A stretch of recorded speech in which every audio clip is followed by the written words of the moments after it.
Today we're going to be going over the basics of one of the most versatile power tools around, the circular saw. If you want to get started with woodworking, you're on a budget, and you're patient, you can build just about anything with one of these incredibly useful tools. A circular saw is capable of making just about any straight cut into wood. Rip cuts, cross cuts, miters, bevels, and even dados are possible with a circular saw. All you need is the patience to set up the saw properly. They are a great way to break down sheet goods like plywood without having to wrangle a huge sheet through a table saw.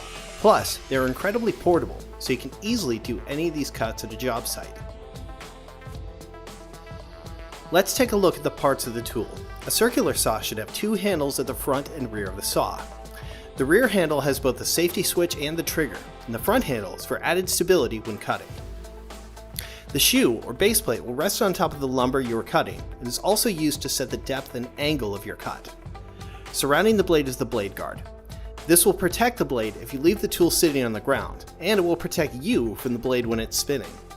The blade guard will automatically retract when making a cut, and you can manually retract the guard using this lever. That's useful when making plunge cuts. The shoe has a number of markings on it. The most important one is this notch, which indicates the location of the blade. This additional notch shows the blade location when the shoe is set up for making bevel cuts. Use this lever to set the cut depth. You only want your blade to be extending a tiny amount below the depth of your material. Cutting too far through is not only dangerous, but it makes harder work for the saw.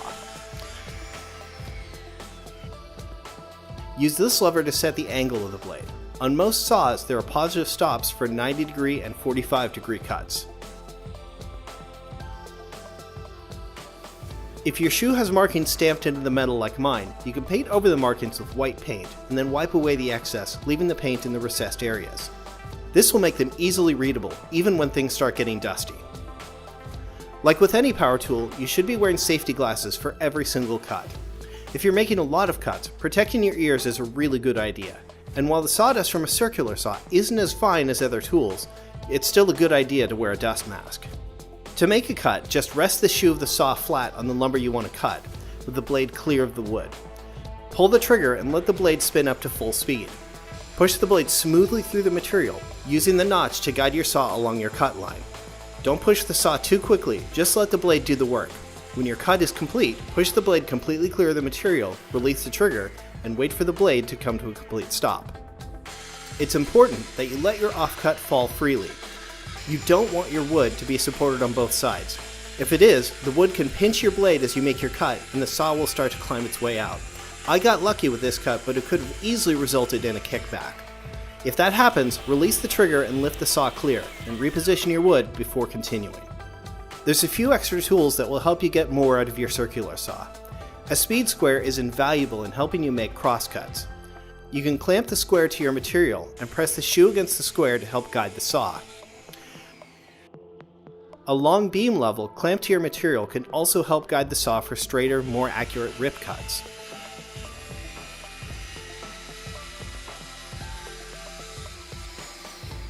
You can also use a circular saw to make notch cuts.